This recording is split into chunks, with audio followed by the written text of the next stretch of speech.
Hello, SecDSM. How's everybody doing today? Woo! You know, Dave, I think there's more people here than at our B-sides version of this talk. There might be. Yeah. So my name is Amelia Wietting, and I am joined here, well, we're pairing together on this project, Dave Bailey.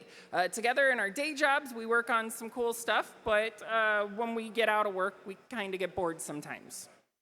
So we put together this talk about our research that Dave and I have been working on probably 3 years now almost, since I said, hey, we should, a year and a half? At least a year and a half. At least a year and a half. So what happened was I have a weather station. You can see a couple of examples up here. And we were looking for some IoT stuff to hack. And my weather station has an interesting quirk. We'll discuss what that quirk is in a few minutes as part of our presentation. We can actually slow down today, right? Yeah, we can. So just kind of we'll go over who we are and a little bit about our backgrounds, what's the Internet of Things, some kind of IoT attack surfaces you can look for, what kind of tools do hackers use, and as everybody always loves live demos. And then for those who are more business-minded in the audience, we have some guidelines on how to protect yourself from these attack surfaces. So as I said, my name's Amelia Wietting. I'm a staff embedded hacker. I also am a SOC goon. I make hardware. If you were at DEF CON and you saw these Wi-Fi portal badges, I made those. I also am number 2 at the maker community at DEF CON. Dave? Yep, so my title is Senior Staff Embedded Hacker. I like to volunteer at various events, like to work out here at SecDSM and help with other conferences. And you may know me as well as creating the Pico Ducky project for USB rubber duckies on a budget. He's also helping me write a secure MQTT server for these, so you can't control all of them at once, unless you have the right credentials. Hey, we got to troll sometimes. So the Internet of Things. We've all heard about it. It's a buzzword right now. It's not actually a buzzword, though. It's a network of devices that contain hardware, software, firmware, actuators. They allow the devices to connect, interact, and freely exchange data and information. Notice how it doesn't say Internet on there. They don't have to be on the Internet for them to be IoT devices. So when it comes to consumer IT, you've got a lot. You've got televisions, mesh networks, lights, speakers, security systems, home ovens, appliances, office ovens. Why? Locks, garage doors. I have an August lock on my home. I trust that somehow. I don't know why. But you got pet feeders, water bottles. I mean, heck, I have an Ember coffee mug that tells me when my coffee is the exact temperature when it's cooling down. I will say that a regular insulated mug works better. So everything's connected, Dave. Right? Yep. Which way do I go? Yeah. No, the down button. Yeah, I got it. So if you think about like a system, so we've got an IoT camera connected to the internet, got some camera service running on it, firmware, there's hardware involved, obviously. You got your home computer being able to talk and control that camera, or at least see the camera feed. That has some software running for that, maybe your web browser is all it is. Operating systems, and more firmware, because firmware's fun, and obviously hardware. And you have your mobile handset, because you might want to see this when you're away from your home computer. And again, applications, operating systems, more fun firmware. But then there could be cloud servers. Sometimes these are connected to more than just your IoT network. Maybe you're not VPN back to your network to see this. You got some cloud service offering that in there. And of course, some of the stuff is powered by ads, because ads. And all of these things, of course, have applications and operating systems, and they might be virtualized. And because they're virtualized, they might have CI/CD pipelines, which we've never seen problems with before. And underneath that is, some server hardware that's actually running that, which again has firmware and hardware behind it. So with all of that, certainly there's a way that we can get in. So Amelia, what's an attack surface? It's the front door, it's the windows, it's the garage, it's the hole in the top of your chimney that Santa Claus goes down. But according to cheat sheets, the attack surface describes all the different points where an attacker could get into a system or where they could get data out. So I added that extra bit at the end about getting data out, because what we're seeing now is latent hacks that just sit around. We've seen it in the past when the internet started up in the late 90s, early 2000s. Botnets were a huge thing. Just, you know, you have this program on your computer. Why do I care about it? Well, Amelia and Dave can spin up a botnet and potentially control it. Same thing is happening with IoT devices. It's just now we're exfiltrating data about people. Not just the advertising data, which there can be guerrilla advertising, but you also have passwords for Wi-Fi networks. I don't know about you all, but I recently bought an Asus router that I turned around and took right back to Best Buy because it required me to connect it to the internet to set the Wi-Fi password on it. All I wanted to do was install OpenWRT on it. So these devices, they have a lot of built-in capabilities. They've got Wi-Fi, they've got Bluetooth, GPS, NFC, LTE, 433 megahertz. Who here's got a flipper and plays with Teslas? Yep. You got relays, valves, sensors, cameras. When you hit that button on your flipper to pop open that charging port on a Tesla, it's booting up the computer physically. There's a relay, a physical relay that actually closes and says, hey, I got this signal. I need to wake up and start burning more power and get ready to charge. And then an actuator triggers and opens up the charging port. Very simple and innocent if you're thinking about a Tesla charging port, but what about a valve at an industrial control facility where they're processing and refining whatever they're doing? You've also got remote configurations, remote data storage, push alerts, mobile apps, toast messages that pop up, various APIs, WebSockets, whatever you can think of as a web technology has been used for some god-awful reason to connect devices together to each other and to back-end servers on the internet. Actually, yes, blockchain is a secure way. Hey, no, it's serious. It's a serious thing here. So blockchain is one of the only technologies out there where you could actually securely manage a fleet of IoT devices after you've purchased them from somebody else. If you take the keys for the wallets that control the authentication smart contracts in an Ethereum blockchain, you can actually hand off the keys to an encryption system that you no longer ever have access to, which then could increase the value of that system for another company that wants to secure their IP. So yeah, blockchain's not a joke. It's actually a really secure platform and has a lot of applications in the IoT field. But then again, blockchain. So Dave, you want to tell us about a real-world example? Sure. Probably many of you have seen this one. This one was a good one for our talk because it happened in Las Vegas. So an actual Las Vegas casino got hacked because they connected their thermometer for their fish tank to the internet. Because, you know, why not? And then also, oh, by the way, they connected it not just to the internet, but to their network. So therefore, it was a pivot point that they got into. They didn't, you know, the attackers just didn't get the thermometer. No, they got to the casino network. Is that bad? It depends. Are you an attacker? Nah, it's great. I mean, it's great for the building managers who now can use the tool that was given to them, but it's really bad for the IT people who have to worry about these devices being put on their networks. I actually had a story told to me recently. I can't tell you who told me or what systems it was about yet. But they had a customer who had an IoT device that was down and it needed to be up. It was like a 24/7 SLA. And so their newer employees freaking out, runs to their lab, grabs a device off the workbench and actually plugs it into the casino network. All of a sudden the casino networks, like CrowdStrike just starts lighting up. Like, what is going on? Yeah, CrowdStrike, haha, let's all laugh at them. But they do provide a valuable service. So they immediately unplugged the box and like, what was going on? Well, it's like that device had been removed for forensics because it was making loud noises on a different customer's network. But how did the proprietors of the establishment know that was going to happen? I mean, even if you don't authorize the IoT thermostat to go in there, someone's going to put it in there. So you need to have network policies that prevent those devices from being added in the first place. That brings us to Hell Zero World. So sight unseen, a couple of years ago, I needed a weather station. I didn't need one, I wanted one, because, we lived in the Midwest at the time, and I wanted to see if it was going to be cold out. And Dave and I were like, hey, we need something to hack on. And I just keep looking over at my IoT thermostat, and one day we got a weather forecast that didn't quite make sense. But it's got IoT, it's Wi-Fi capable, it's internet connected, it's got Bluetooth, that's undocumented, by the way.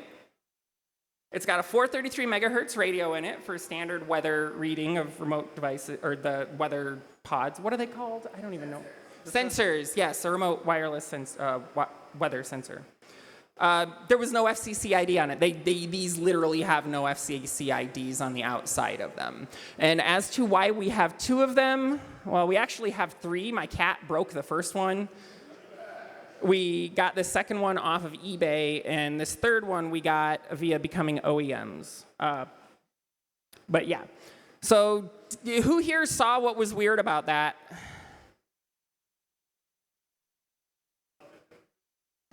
Yeah, incorrectly displays the weather forecast. When does this happen?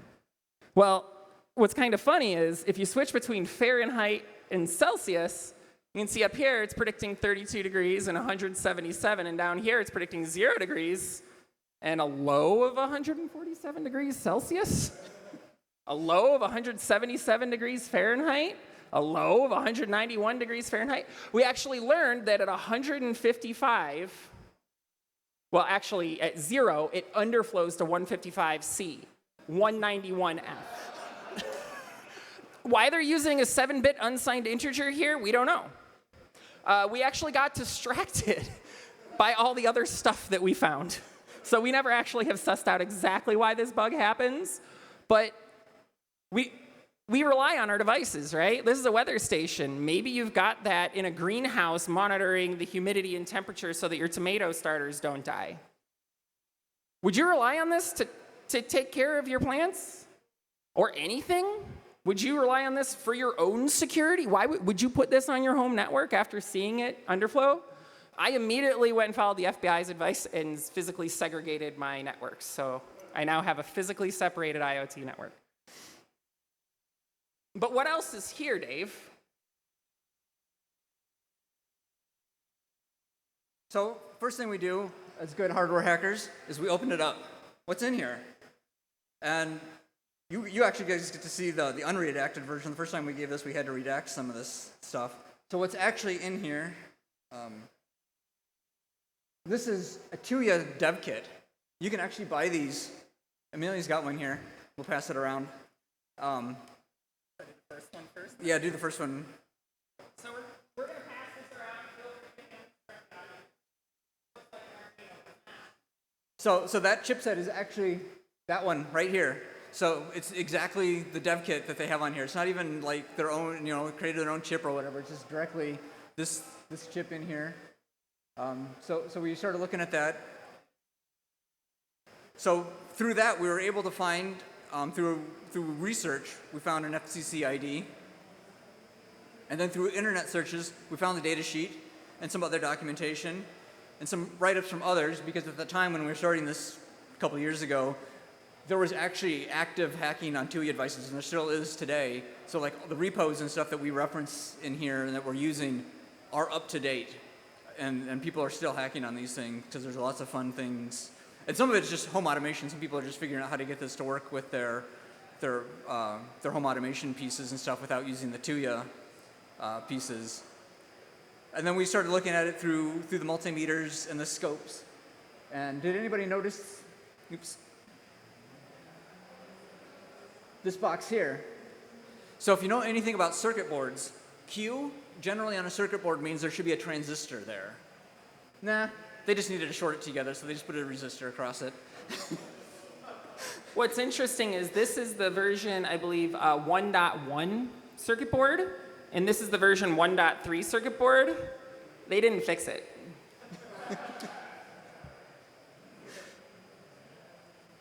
So after we started looking deeper into this, we wanted to dig into the data sheets and see what do these pins do. We pulled the firmware off. We'll show you some video of us doing that in a couple of minutes.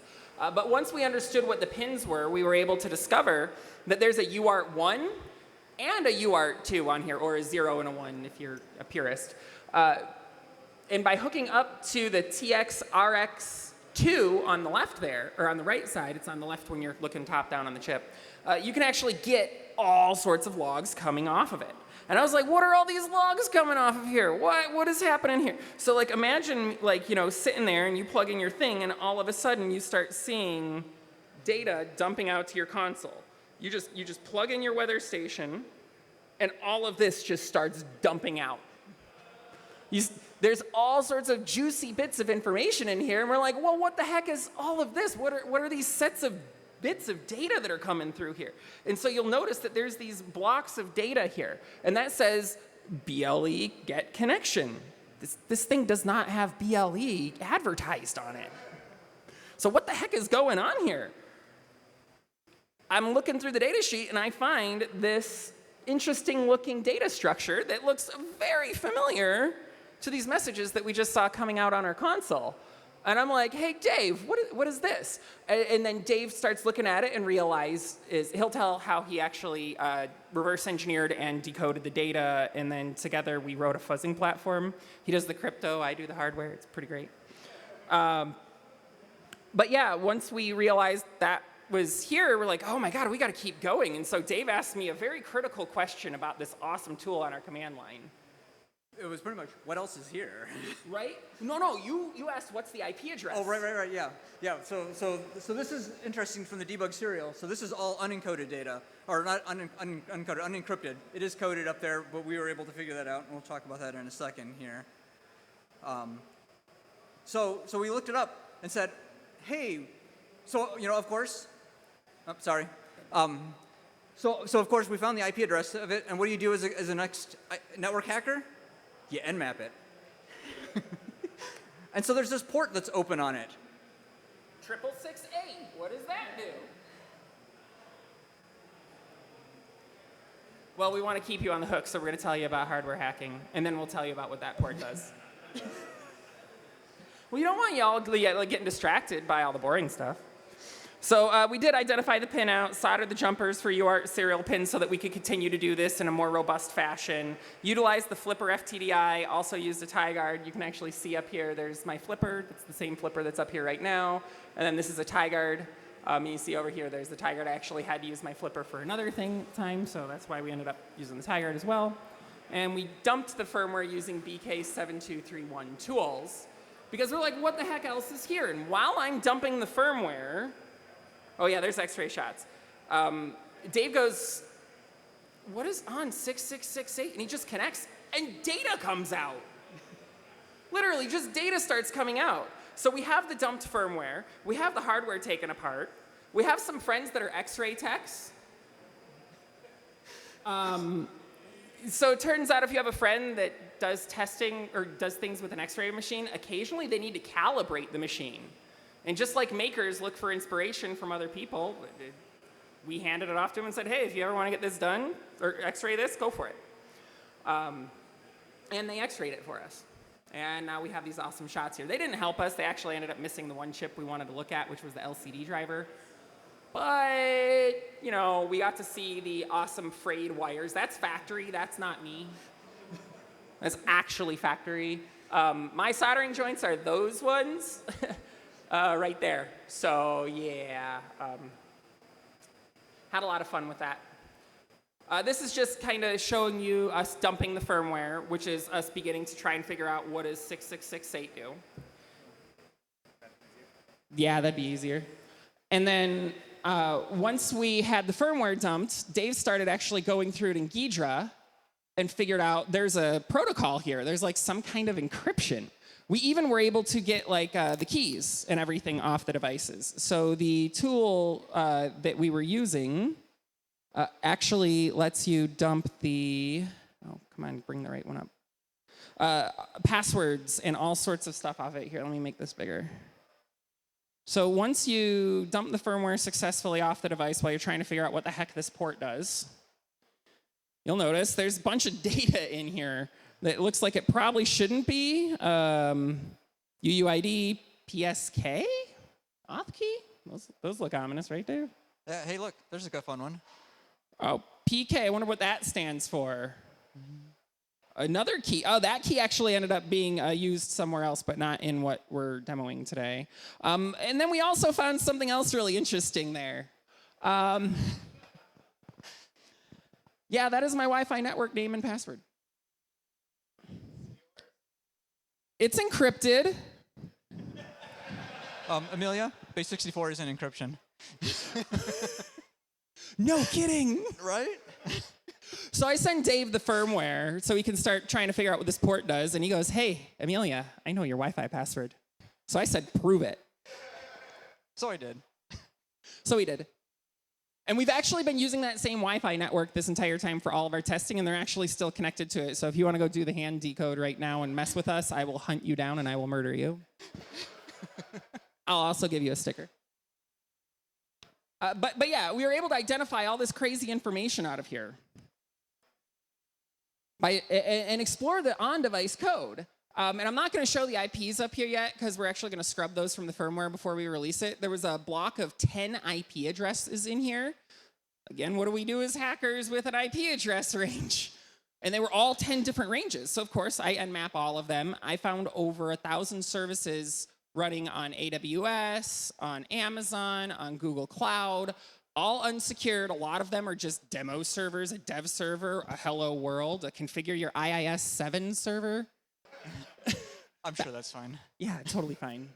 We found a content management database that I ended up accidentally taking down because I thought it was part of this, and that was how I learned that those IP addresses have nothing to do with this display except for that they're hosting some back-end services there. And all the other IP addresses in those ranges were just some other customers that ended up getting caught in the crossfire.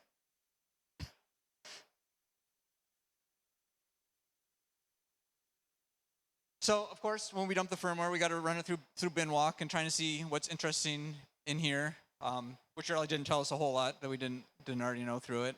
Not all hacker tools are useful. But hey! But look, we connected to 6668, and look, we got some weird data if we just use Netcat. So we had to do something different. We end up, I was going to go forward. It's on the next one, right? So I end up writing a decoder for it. And if we go back if you think about the keys that we dumped in there, we actually found the keys, and so now I can decrypt those messages. So if you can see in here, at the time we were dumping it, it had things, well, we must have been fuzzing it there because 42.3 degrees C is a bit warm. And not only does this data can we control the weather stations using this data, but every time we hit a button on the app on my Android here, we would see that data fly across the network and we could intercept it and we could just replay it. Just worked. We didn't even have to decrypt it or anything. We literally just took the raw packets and replayed them over the network, and it happily did what we sent it to do. And when we were fuzzing it, it was pretty funny. We made it scream. Like, it literally has an alarm in it. So we just start hearing this, like in my condo, I hear this screeching and I can't get it to stop. I had to actually pull full power from it and do a hard reboot. That was funny. Yeah. And then Dave's doing testing at his house on it, and I'm getting weather alerts on my phone. Yeah, oops. I mean, 43 degrees Celsius is a little warm.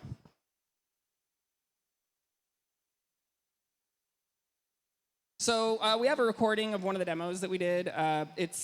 We could run this code right now, but we can actually just show it to you in person if you want to come up and check it out after Trevor's talk, after ours. But you can see here, we've got a console up on the top there, and I'm issuing commands of 1 through 5, and as you can see, the weather station itself is changing between Celsius and Fahrenheit. And Dave could actually trigger that right now on his weather station. Yep.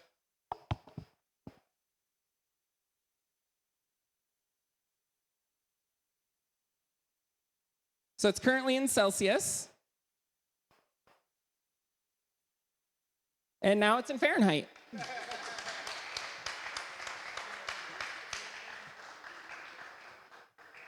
All right, can we do that demo one more time for the camera? So it's currently in Fahrenheit, now it's in Celsius. And now it's in Fahrenheit. Can we do something else? I don't know, are we ready to do something else? I don't remember what's next on our slides. I don't either. Let's go. We only wrote the slides, right? Right. All right, so there was one demo I wanted to show you the video of before we go into more of the live stuff. This was when we were just raw fuzzing, trying to figure out what we could get control over. And this is when we realized, yes? As you can see there, high alerts, low alerts. It's changing the alarm clocks on it. I mean, I don't know, it turned off the backlight on me. It literally was setting the alarms. And the thing only has documented 3 alarms that you can set. And we were able to set up to like 9 on it. So you could even, like, say you were a malicious actor, you could attack your neighbors by setting alarms on their weather station that they cannot turn off.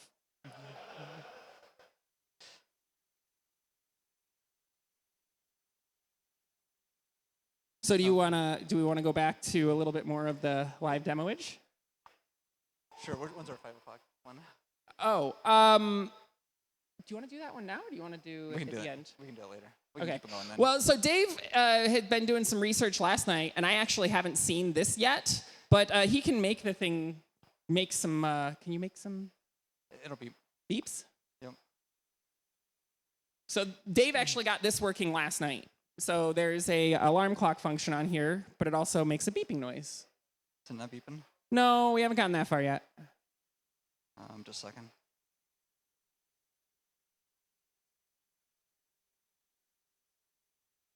It should go. Mm-mm. Oh, it's not working? Did it change the time? Oh, it turned off the backlight. Haha. You turned off the backlight? Well, he was trying to make it beep, but he turned the backlight off. Woohoo! Everything else worked. I thought they had the beep run right. All right, so now that you're scared of the Internet of Things, what next? So Dave and I discovered some new things with this research that is going to be reiterated through the evening. But segregate your IoT networks, yo. And don't do a VLAN. Don't choose that stupid guest network that's available for free on the router that you bought. Put OpenWRT on there if you can. Put the most secure platform you can on there.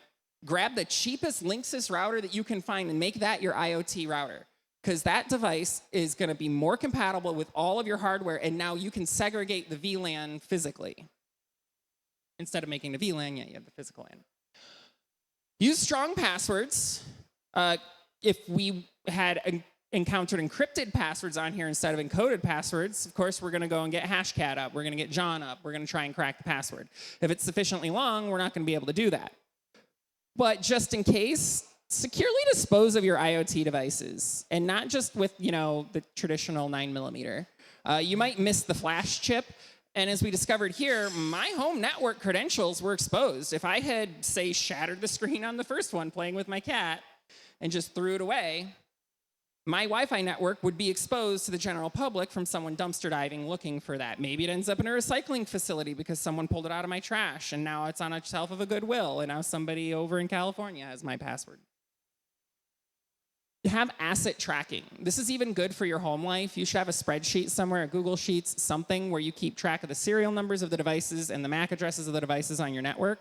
It's a little neurotic if you go all the way to the MAC address level, but depending on what you have on your network, if you've got, Bitcoin wallets, if you've got other secured intellectual property, make sure that you know what's on the networks that you're connecting those secured assets to.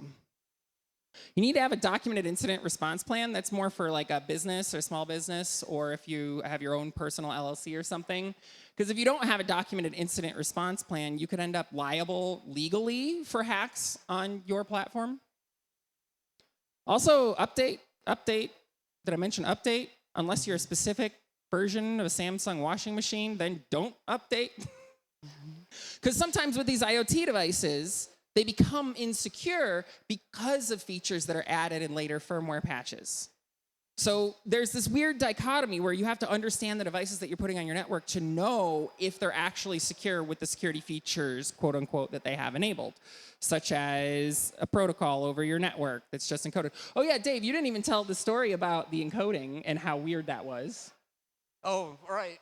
Can we go back to that? Well, yeah, we could go back to the slide. I think we have a couple of minutes. It's not B-sides. No, go back to the one where you're dumping, or what was it on your? Go back to your screen. There you go. No, that one you were just on. Oh. This one. So if you go, where's the LC? It's in the search. So one fun thing we learned as we were reverse engineering it on here is the LC on there. That's the local key. That's the key that we use to encrypt and decrypt all of the packets to the device. And they are device specific, so it does make our life a little more difficult. We have to dump the firmware on each device we want to hack, but we're working on that. But one thing we learned is if you were to look at that key and just look at it in hex, you think, okay, that's only 8 bytes long, but they're using AES 128. So how does that work? And so that's the first thing I thought about. It's like, okay, are they padding? What are they doing? How are they dealing with this key? No, the key is actually the ASCII of the hex. So that's 16 bytes right there. Somehow. All right, so we're getting to the end here. We've basically exhausted what we're going to do for this kind of presentation, and we're on to the point where the research we're doing might end up being 0 days being reported to the manufacturer, who we did become OEMs for, which is how we got the devices that we were, or this device right here. It's an unbranded version of the device. I could talk about this all night. But we have our GitHub up there. It's IoT-PWN, and the name of the repo is Whether or Not. That was before we had the catchy name of Hell Zero World. But we are going to continue to do reverse engineering. The BLE looks like there's some stuff in the stack that would let us get it to dump the keys without us actually connecting physically to it. We have other devices we want to hack, such as the light bulb right here. And if you want to see that, I have in my backpack, and I can show that later. I ended up blowing up a few of those because it turns out a 120-volt line, a 24-volt line, a 5-volt line, and a 3.3-volt line walk into a bar together, and they all blow up. So we're going to expand our attacks to other 2U devices. So through their OEM network, you can find all sorts of stuff. Smart toilets, smart mouse traps that electrocute the mouse and throw a little gravestone up on your phone. But yeah, that's Hell Zero World. Thank you, everybody. Any questions?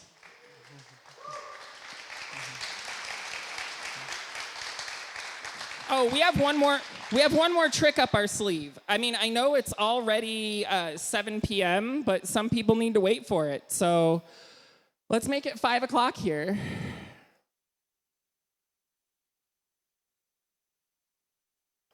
Oh, it's not coming in. I don't think people could. There we go. Ish. So the clock currently says 5 p.m., 1700 hours. So, all right. See.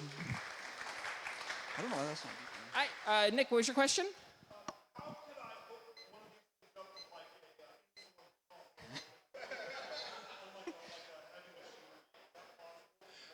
To hook this up to something on heavy machinery, it all depends on what control networks are there. You wouldn't use this weather station. You would disassemble the hardware that's controlling those actuators, do the bill of materials. Reverse engineering would be the first thing to do. What chips are on there? How are they flashed? What security is possible on them? And then go from there. It's really about making your scope something that is familiar to you, that you know how to do, or that you want to learn how to do.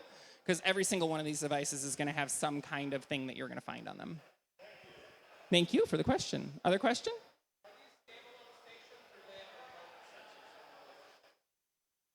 So the question was, are these standalone stations, or do they have another remote control device somewhere else? So it's a little bit of both. They have an app that you can connect to, the TUA Smart app you can use to see and get the forecast information from. They also have a 433 megahertz sensor that you can put like outside your window, which you can read with your flipper. Yes, but I'm not ready to disclose that yet. It goes through the cloud. So the way these devices are set up, repeat the question. What was the question again? The question was, did it go to the cloud, or does it go? Do they go to the cloud or locally from the app? When you control it from the app, it always goes up to the cloud and comes back down. And if you want to flash the device as an OEM, it comes with a base thing on it that you, like firmware that you set a Wi-Fi password on or a network password on, and then it has to connect securely to the cloud to then pull the image of the firmware down.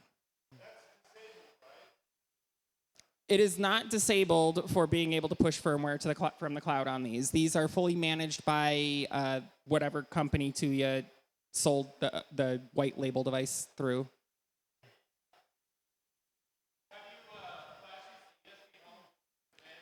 The question is, have we flashed these to ESP home? No, because we don't need to. We could actually, once we have the MQTT and everything figured out on them, we'll just be able to control them from an Alexa.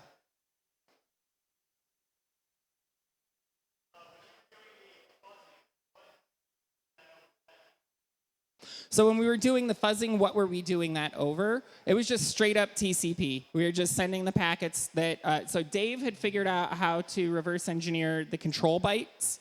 And so I took that and I did what I do and I automated the crap out of it so that it would just step forward on specific bytes that I wanted and just send the same exact frame with one byte changed. And it would do that, 10,000 times in a minute.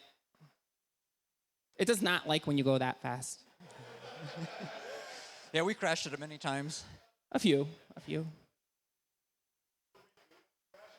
Does it reboot when it crashes? No, it hard locks up and becomes unusable.